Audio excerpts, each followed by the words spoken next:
Assalamualaikum warahmatullahi wabarakatuh.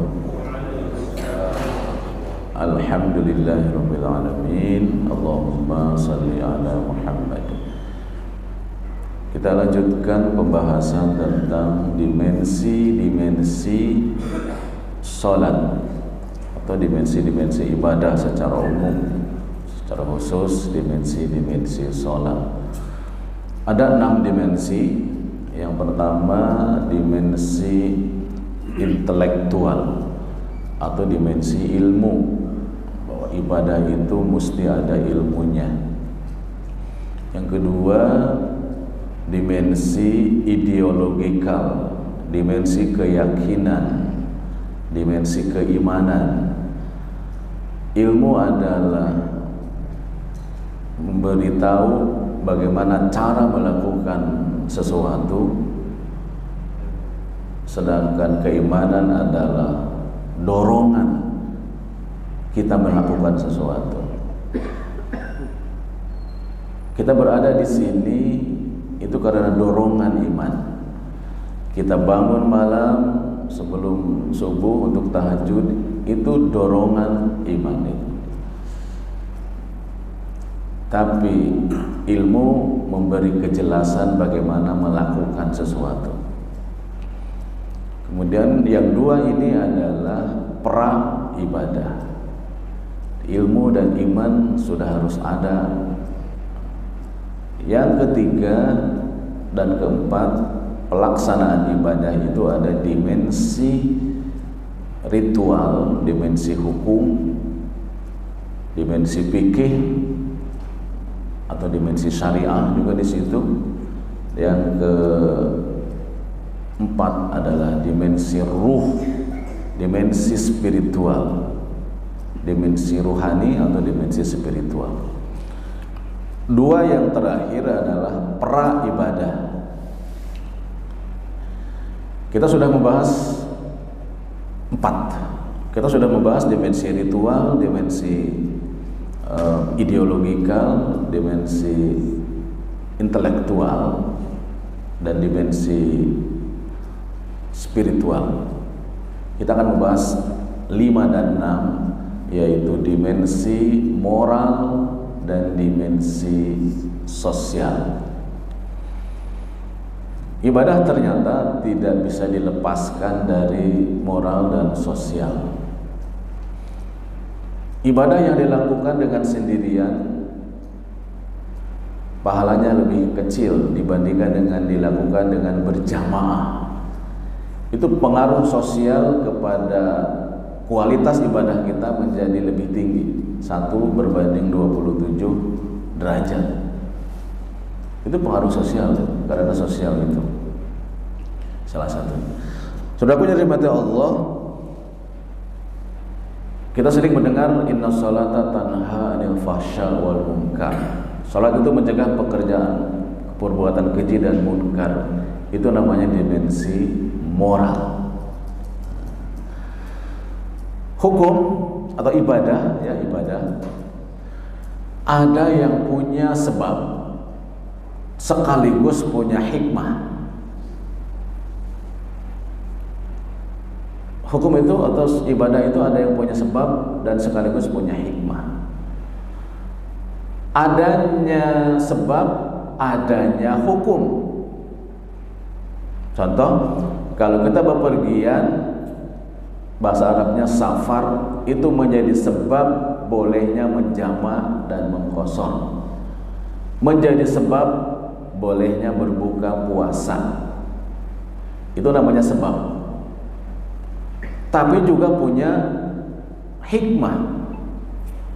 Hikmahnya adalah menjadi lebih ringan. Bepergian boleh buka lebih ringan, boleh jamak qashar menjadi lebih ringan. Namanya menghilangkan madharat. Hikmahnya itu menghilangkan madharat. Tapi hikmah tidak mempengaruhi wajibnya, tidak mempengaruhi tata cara ibadah itu.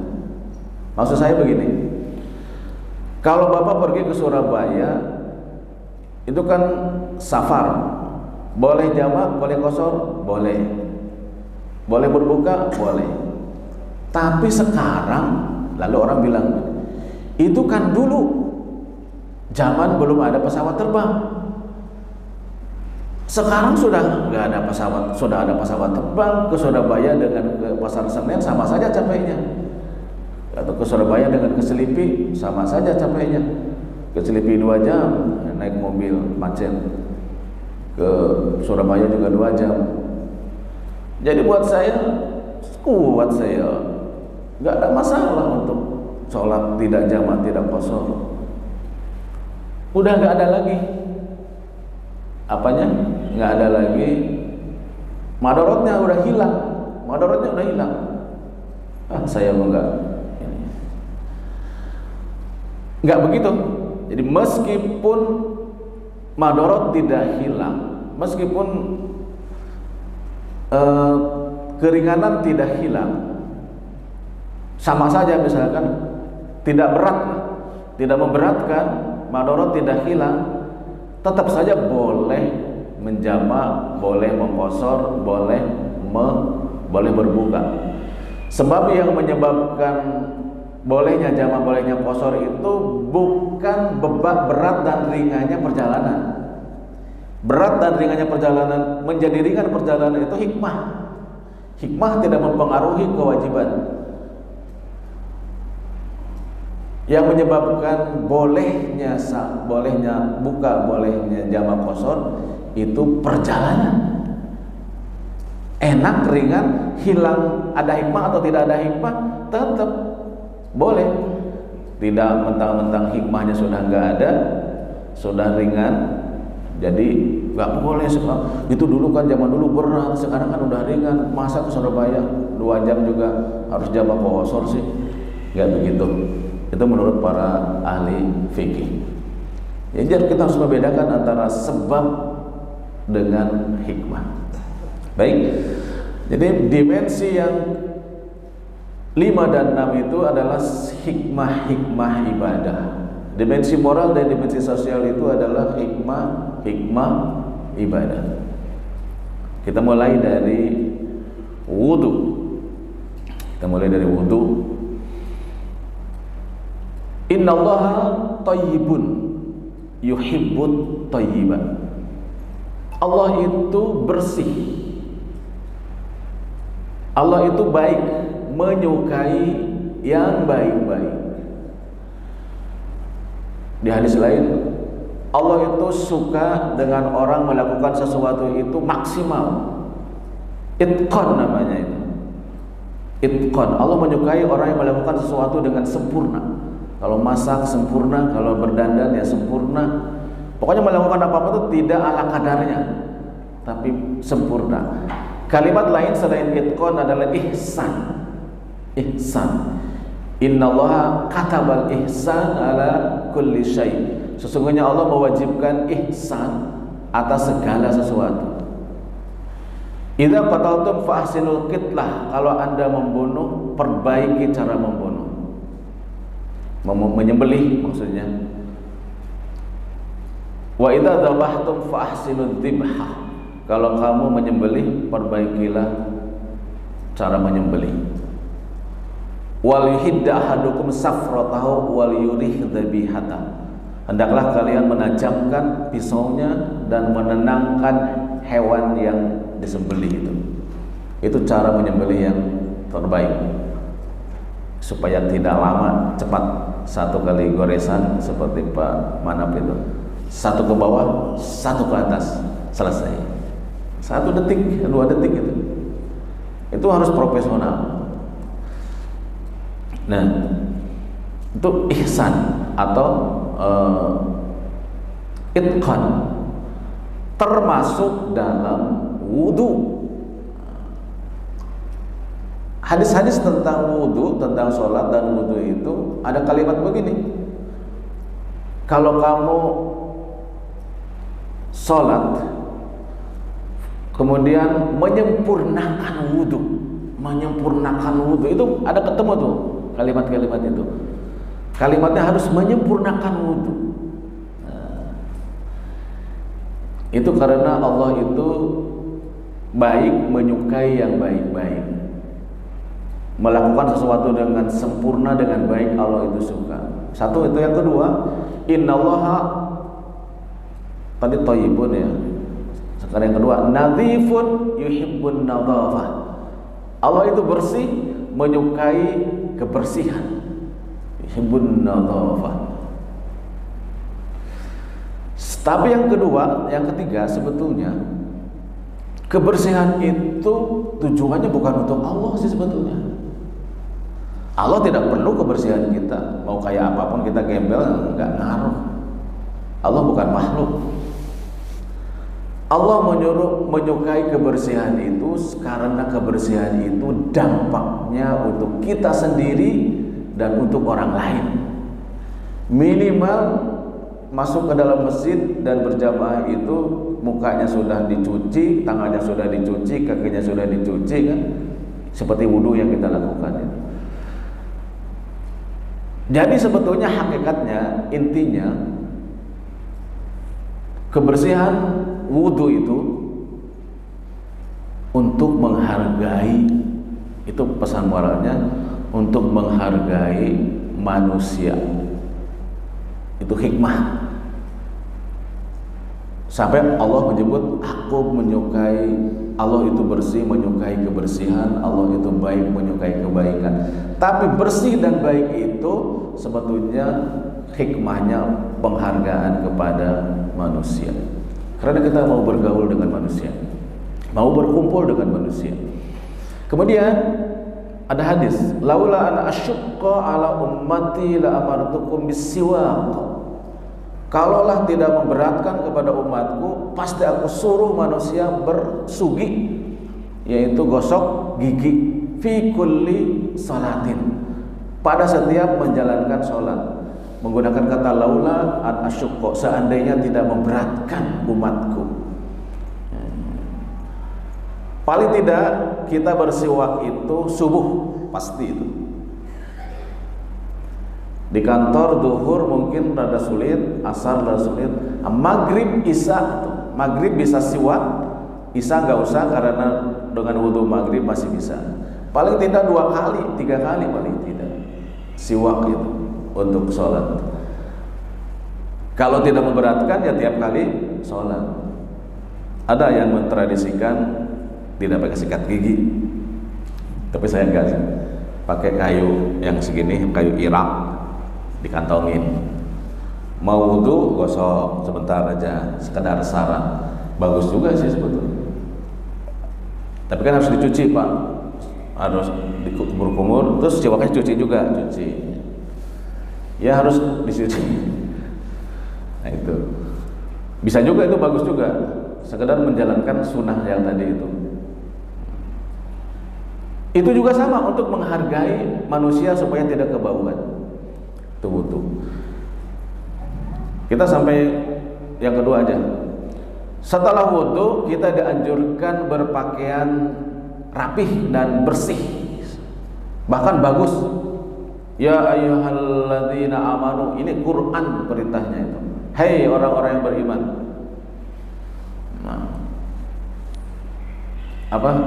Ya ayyuhalladzina amanu, ya wahai orang-orang yang beriman, apabila kamu pergi ke masjid, khudhu zinatakum. Nah, ini. Ambillah perhiasan kalian. Di sini menggunakan kata perhiasan. Zina. Maksudnya pakaian. Kira-kira bisa dipahami ya? Pakaian menggunakan kata zina. Hiasan. Berarti harus menggunakan pakaian yang menghias diri kita. Ya harus bagus, maksudnya harus indah. Maka terjemahannya, pakailah pakaian yang indah. Kalimatnya khudhu zinatakum, tidak ada kata pakaian. Ambillah perhiasan kamu, pakailah perhiasan kamu. Tentu saja yang dimaksud bukan emas, bukan cincin, bukan kalung di sini. Meskipun menyebut kata perhiasan, maksudnya pakailah pakaian yang membuat kamu menjadi cakep, itu maksudnya. Maka jadilah pakaian itu hiasan buat kita. yang indah. Indah kulli masjidin, ketika hendak masuk masjid. Apakah pakaian bagus, pakaian indah, pakaian wangi itu untuk Allah? Ya enggak, Allah enggak butuh pakaian bagus kita, pakaian harum kita. Allah ingin memberi pelajaran kepada kita bahwa hargai manusia. Anda akan bertemu banyak orang, pakailah pakaian yang nyaman, yang bagus, yang indah, yang wangi, yang digosok ketika hendak masuk masjid, supaya orang tidak tersiksa. Sampai dimakruhkan makan petai, jengkol, bawang putih itu. Dimakruhkannya itu bukan mutlak, Pak. Yang saya pahami itu mutlak itu terlepas, pokoknya ujung-ujung dimakruhkan aja, nggak gitu. Tapi ada hubungannya dengan masuk masjid sebetulnya. Jadi dimakruhkannya makan petai jengkol, dimakruhkannya makan bawangan segala macam itu hendak masuk masjid. Kalau hendak masuk masjid itu, tapi orang pada umumnya memahami pokoknya makruh aja, itu namanya mutlak. Kalau saya memahami makruhnya itu ada hubungannya dengan masuk masjid. Bapak pernah nggak sholat di samping orang yang bau keringat, atau yang habis makan bawang putih dan tercium, atau yang mulutnya tukang ngerokok, udah tukang ngerokok, udah berkeringat, tersiksa kan? Tersiksa itu pesan moralnya adalah manusia itu begitu berharga. Kalau kita dekat, mulut kita harus bersih, pakaian kita harus bersih, badan kita harus bersih. Sebetulnya pesan moralnya adalah kita harus menghargai manusia dengan pakaian, dengan penampilan. Maka istri saya sangat rajin memperingatkan saya supaya tidak sembarangan memakai pakaian. Tapi apakah pakaian saya sudah necis atau tidak, itu kan relatif, Pak. Yang menurut saya udah necis tapi itu relatif, tergantung sesuai yang kita punya di rumah, yang kita bisa. Saya kira demikian. Nanti masuk kepada menghadap kiblat. Apa pesan moral menghadap kiblat itu? Saat hari ini baru pesan moral, kenapa harus menyempurnakan wudu, kenapa harus bersugi, kenapa harus memakai pakaian bagus kalau ke masjid. Pesan moralnya satu saja, memuliakan, menghargai manusia supaya tidak tersiksa. Luar biasa. Subhanakallahumma bihamdik, asyhadu an la ilaha illa anta, astaghfiruka wa atubu ilaik. Assalamualaikum warahmatullahi wabarakatuh.